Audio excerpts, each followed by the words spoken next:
Growing up in Gitxsan territory, Dolly Watts was fascinated by food and where it came from. Of course, there's wild game. It was so close, that it didn't take long for my brothers to go out and get moose or deer. Of course, there had to be a feast, and I would see them cooking it over a fire. There would be bear meat or moose meat, and the smell was so good. We couldn't wait to eat it in the feast house. I watched my mom cook all of that, and it was so delicious. I couldn't wait to cook.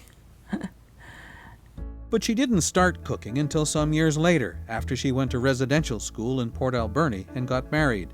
I remember trying to do different things with salmon, make salmon soup or salmon chowder, and just anything. We had lots of salmon here in Port Alberni. She didn't turn her love of cooking into a business until much later in life. At the age of 49, she went to the University of British Columbia.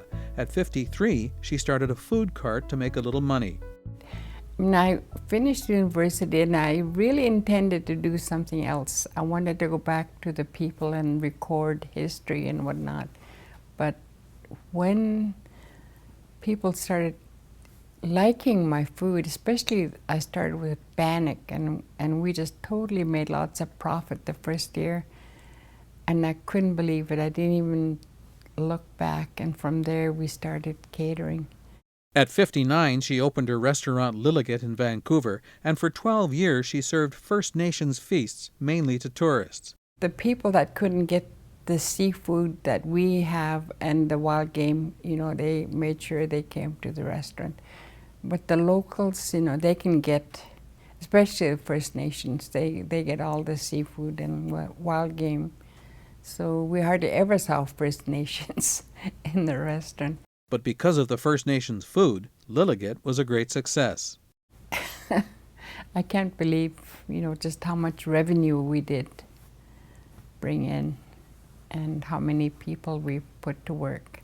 Which makes a couple of points. Even the most basic element of First Nations culture can be the foundation of a thriving business, and you're never too old to exercise your entrepreneurial spirit. It takes a lot of time, but if you like what you're doing, it doesn't really feel like hard work. Dolly's retired now. She's written a cookbook with her daughter Annie, but basically she's in relax mode. Once in a while people ask Annie and I to demonstrate how to cook, like at the high school or somewhere, and we do that, as long as it's not too often.